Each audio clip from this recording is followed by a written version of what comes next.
An elderly worker trained a new hire without knowing he was the CEO in disguise. But when he saw her struggling to open her pill bottle with trembling hands, everything shifted. Here's what happened next. But before we continue, let us know in the comments where you're watching from. Subscribe to the channel because tomorrow at the same time, we'll bring you another powerful undercover story that reveals the hidden realities behind the institutions we trust. You won't want to miss it. William Bennett stared at the customer satisfaction report on his screen, his forehead creasing with concern. As the founder and CEO of Aspen Brews, a premium coffee chain with 24 locations across 3 states, he'd always prided himself on quality and customer experience. Yet the numbers before him told a troubling story.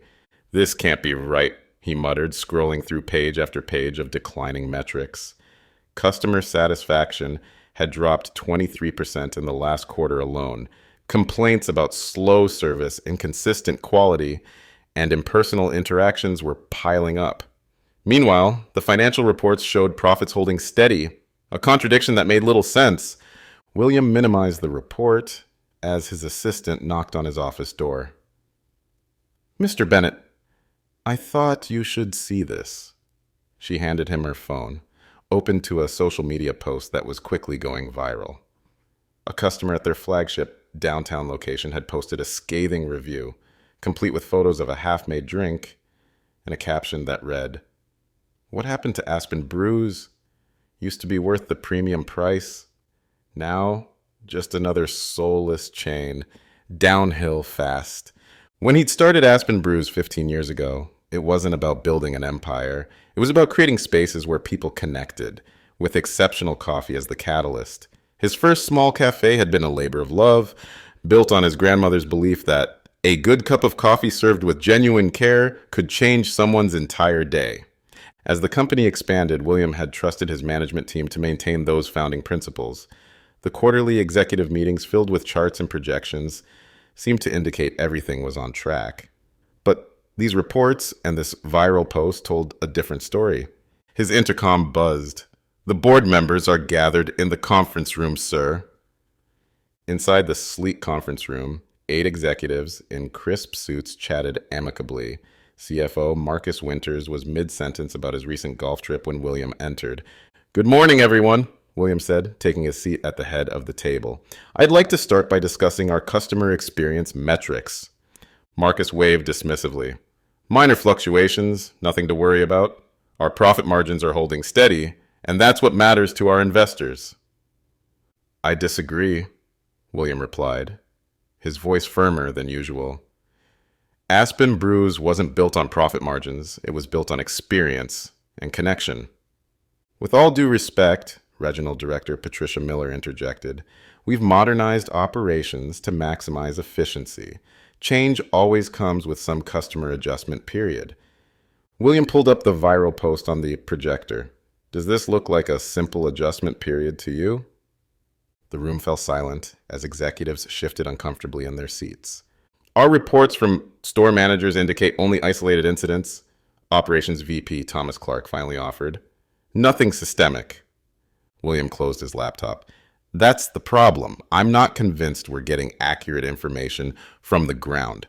Something feels off, and I intend to find out what's really happening in our stores." Marcus chuckled. "What are you suggesting? That you go undercover like in those reality TV shows?" William didn't smile back. "That's exactly what I'm suggesting." 3 days later, William barely recognized the man in the mirror. His signature short-cropped salt and pepper hair was now covered by a longer, dark brown wig with subtle gray streaks. His clean-shaven face sported a well-trimmed beard, and colored contacts turned his bright blue eyes to a muted hazel.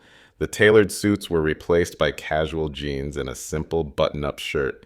Gone was William Bennett, CEO. In his place stood Will Baker, a 45-year-old former office worker looking for a fresh start in the coffee industry. The flagship store of Aspen Brews occupied the corner of a busy downtown intersection.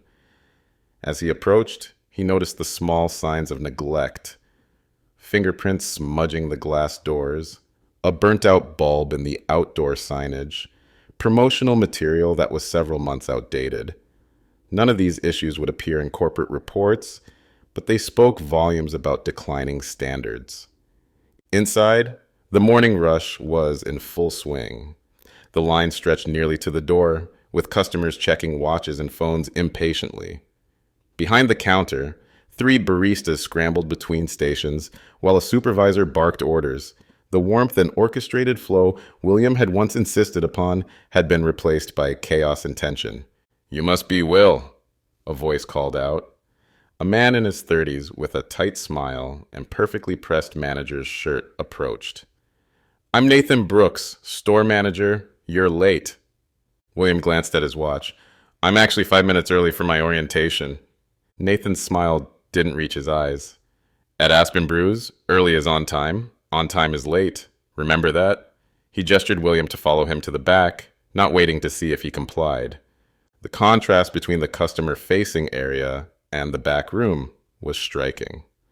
While the cafe maintained some semblance of the premium appearance, the employee area was cramped and utilitarian. The break room consisted of a small table with mismatched chairs and a refrigerator humming loudly in the corner.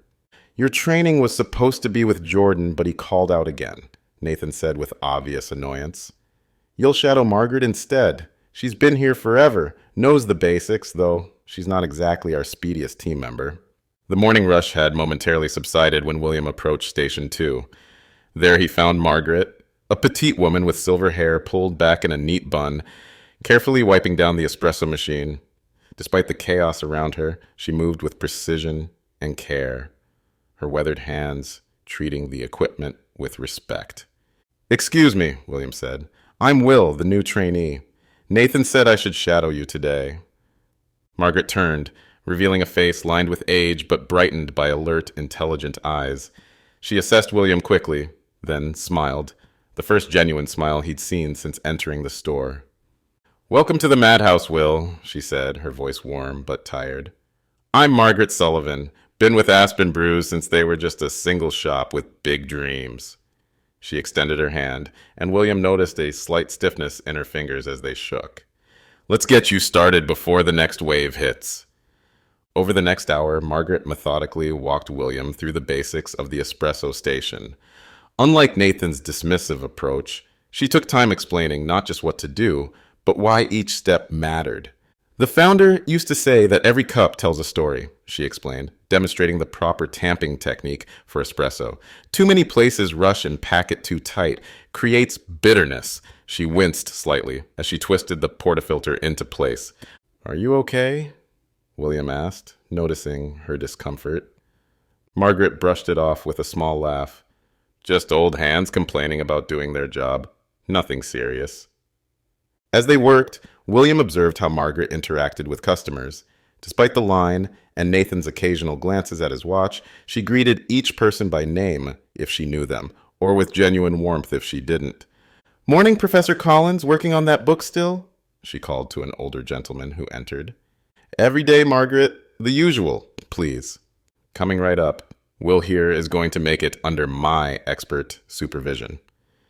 Throughout the morning, William noticed Margaret subtly flexing her fingers when she thought no one was looking. During one particularly complex order, a modified latte with specific temperature requirements, her hand trembled slightly as she poured. Without drawing attention, she smoothly used her other hand to stabilize her wrist, never breaking her rhythm or pleasant demeanor with the waiting customer. During a rare quiet moment, William asked, "How long have you been with Aspen Brews, Margaret?" Pride flickered across her face. "Almost 15 years now. I was hired for the very first location. Back then, the owner would work alongside us every day. He knew everyone's name, customers and staff alike." She gazed around the busy store. Things were different then. "How so?" William prompted, feeling a pang at hearing his original vision described. "The company had heart," Margaret said simply. "It wasn't just about selling coffee. We were building community. The owner understood that." She lowered her voice. "Between us, I stay because I still believe in what Aspen Brews was meant to be, even if things have evolved." Before William could respond, Nathan emerged from his office. Margaret, stop chatting and get back to work. The lunch rush will start soon, and you're already behind on prep. Margaret straightened, the warmth in her eyes fading to resigned professionalism. Yes, Mr. Brooks. As she turned back to the espresso machine, William noticed her discreetly rubbing her right hand, massaging the joints with a practiced motion that spoke of familiar pain. The promised lunch rush descended on the cafe like a tidal wave. William struggled to keep pace as Margaret guided him through an increasingly chaotic service period. What struck him most wasn't just the volume of customers, but how the systemic problems amplified under pressure. The point-of-sale system crashed twice, causing backup and frustration. Happens every day around this time, a cashier named Tyler whispered to William. We've reported it for months, but they say a replacement isn't in the budget. The understaffing became painfully obvious as the line stretched toward the door.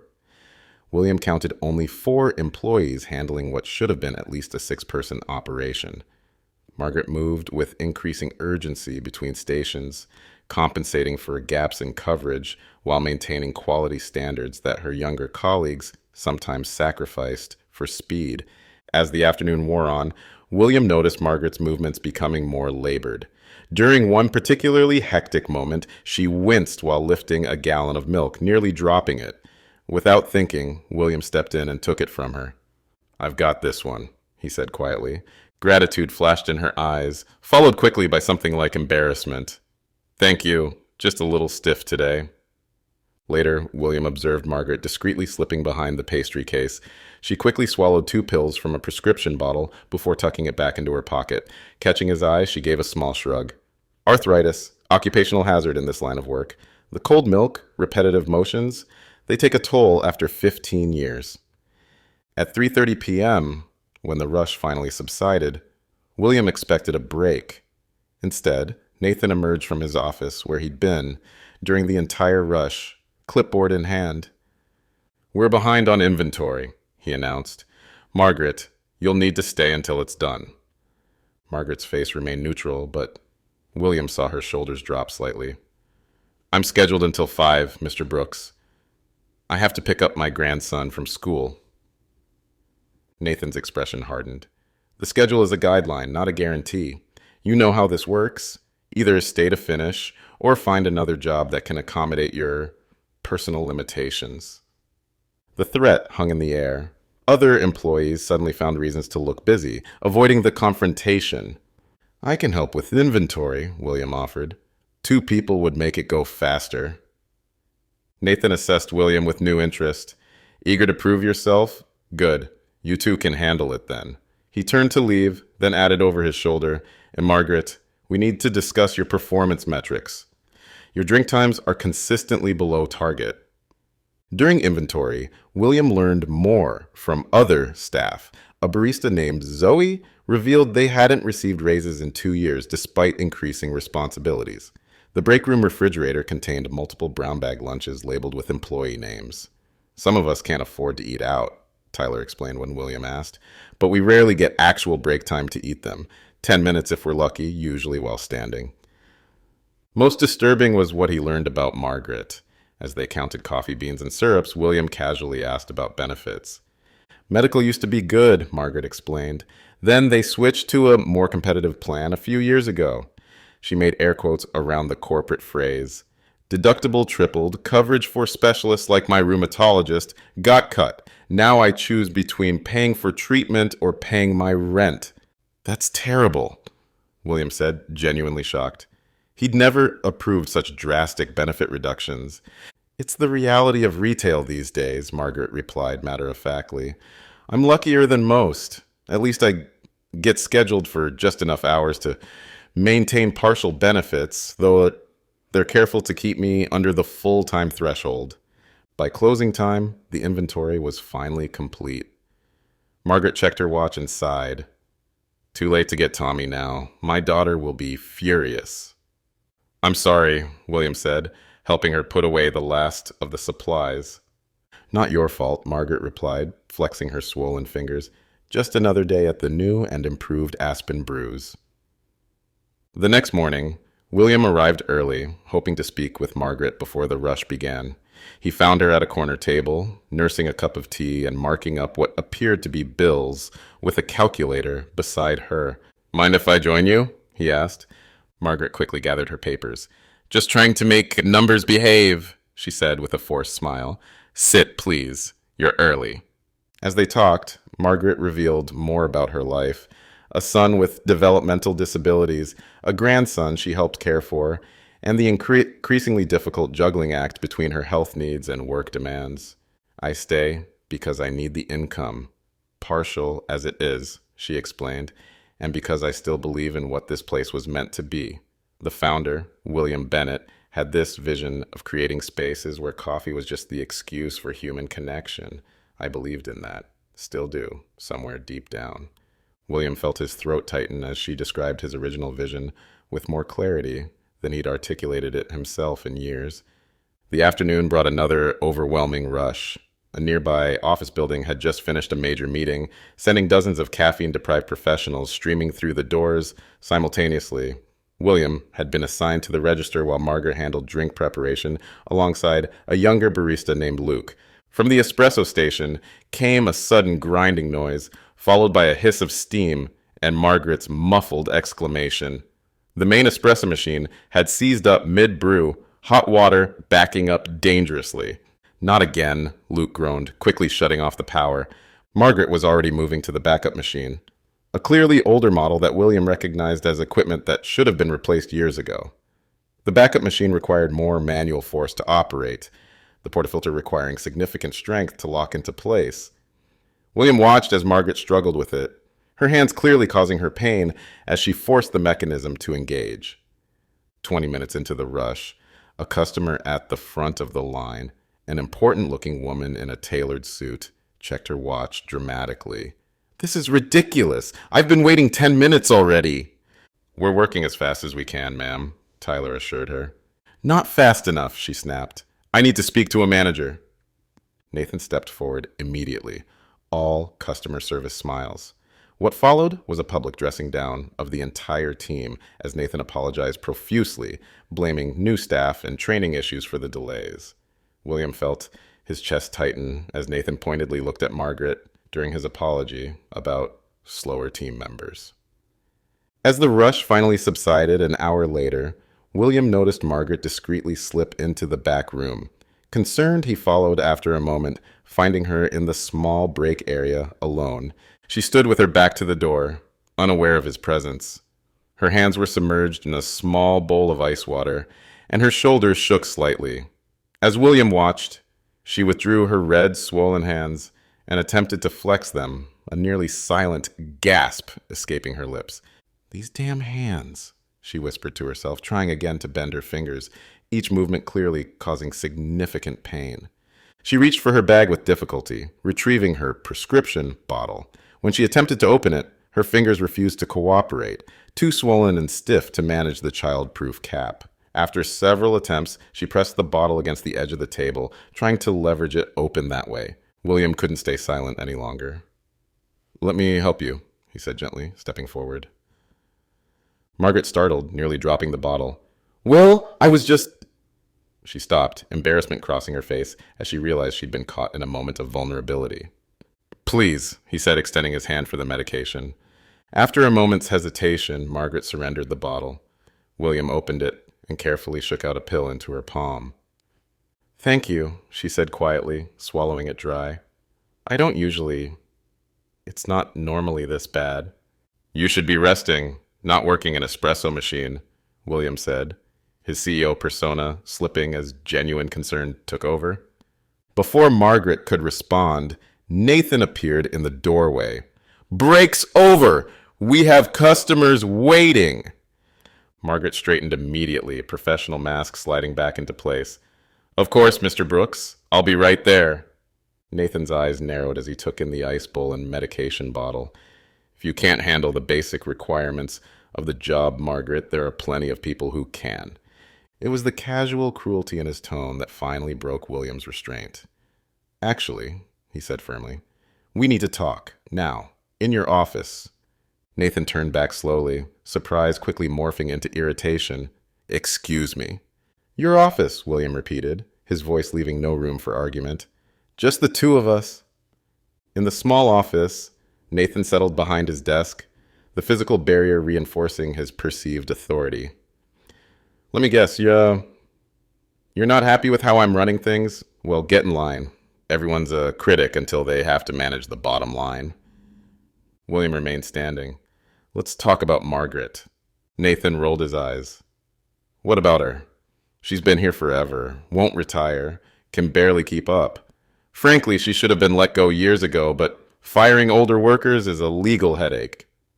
So instead, you make her life miserable enough that she might quit? William asked, his voice dangerously calm. Cut her hours just below the benefit threshold, ignore her medical needs, threaten her job security daily? Nathan's expression hardened.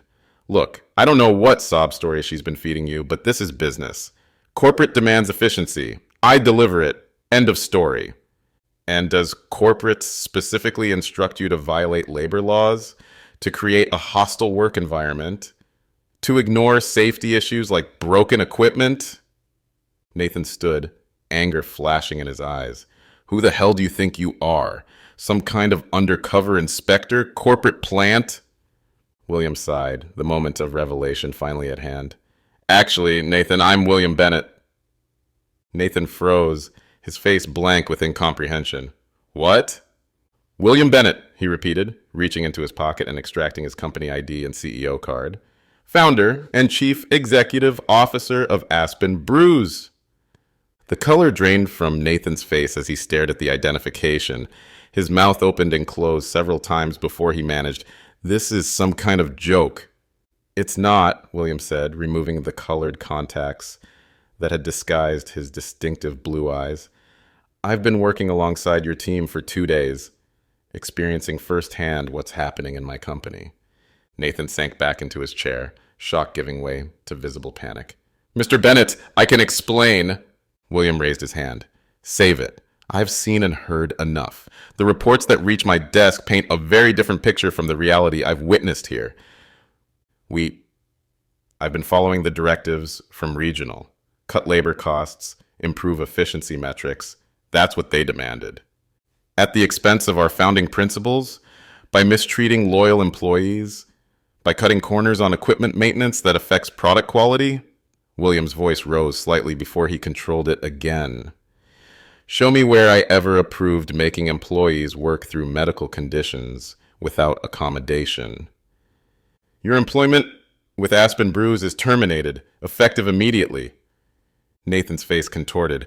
You can't. I can, and I have. William cut him off.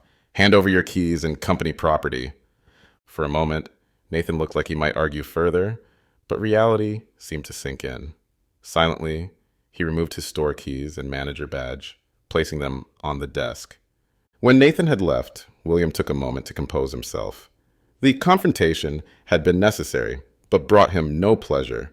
The real work, repairing the damage to his company culture, was just beginning. He stepped out of the office to find the staff gathered nervously, whispers circulating as they watched Nathan leave.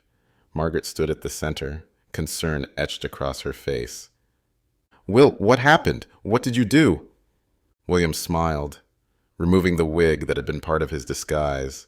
Something I should have done a long time ago, Margaret. It's time for some honesty. The staff gathered in stunned silence as William stood before them, his disguise fully removed. He'd called for a temporary closure of the store, the back in 30 minutes sign hanging on the door for the first time in recent memory. My name is William Bennett, he began, his voice steady. I founded Aspen Brews 15 years ago. For the past 2 days, I have been working alongside you as Will Baker. Gasps and murmurs rippled through the small group. Margaret's hand flew to her mouth, her eyes widening in recognition. It was you, she whispered, all along. William nodded, meeting her gaze. I went undercover because reports weren't matching reality. I needed to see firsthand what was happening in my stores. He addressed the entire team. What I found was deeply troubling. Equipment neglected, staff mistreated, core values abandoned, and managers who prioritized bonuses over people. For the next half hour, William outlined immediate changes. New equipment had already been ordered. Schedules would be revised to ensure proper staffing during peak periods. All employees would receive back pay for any time worked off the clock or improperly deducted. Most importantly, he continued, we're reinstating the original benefits package, effective immediately. Medical coverage will return to previous levels, including specialist care. He looked directly at Margaret as he said this. I failed you, William admitted finally. I lost touch with my own company. I trusted reports and spreadsheets instead of seeing for myself. That changes today. He turned to Margaret. You told me yesterday that you stayed out of loyalty to what Aspen Brews was meant to be. You kept that vision alive when I didn't. For that, I owe you a tremendous debt. Margaret's eyes glistened with unshed tears. I just did my job, Mr. Bennett. You did much more than that, William countered, which is why I'd like to offer you a new position as manager of this location. The room fell silent. Margaret blinked rapidly, clearly stunned. Me? But my hands! I can't always keep up with... Your value isn't measured in how quickly you can make lattes, William interrupted gently. It's your knowledge, your care for customers, your leadership that we need. The hands-on work can be delegated when necessary. He continued, addressing her unspoken doubt. And yes, it comes with full medical benefits, flexible scheduling to accommodate your family needs, and a substantial salary increase. Margaret seemed overwhelmed, her composure finally cracking. I don't know what to say. Say yes, Tyler urged, others nodding in agreement. A slow smile spread across Margaret's face. Yes, thank you. As they prepared to reopen, William stopped Margaret. One more thing. Take the rest of today off. With pay. See a doctor about those hands. Bring me the bill. Margaret started to protest, but William shook his head. That's not a suggestion from a colleague anymore. That's an order from your CEO. For the first time, Margaret allowed herself to reveal the full extent of her pain, the relief visible on her face. Thank you, she said simply. As she gathered her things, she paused beside William. You know, in all the years I've worked here, I never stopped believing in what you started. It's good to see that you haven't either. What would you do if you discovered your vision had been corrupted by those you trusted to maintain it? Would you have the courage to start over, to rebuild from the ground up? William Bennett faced that challenge, and through Margaret, rediscovered the soul of his company. Have you ever worked with someone like Margaret, a dedicated employee whose value goes unrecognized by management? Or perhaps you've been Margaret yourself, staying loyal to a company that seems to have forgotten its own values. Share your experiences in the comments below. The true measure of leadership isn't found in profit margins or efficiency reports. It's found in the lives touched, the dignity preserved, and the community created. Sometimes it takes going undercover to remember what was always meant to be in plain sight. If you enjoyed this story, make sure to hit that like button and subscribe to our channel for more revealing undercover boss journeys. Don't forget to click the bell icon to be notified when our next video drops. You won't want to miss these authentic glimpses into the world of undercover leadership. Check out our other popular videos appearing on your screen now, and we'll see you again tomorrow at the same time with another brand new story.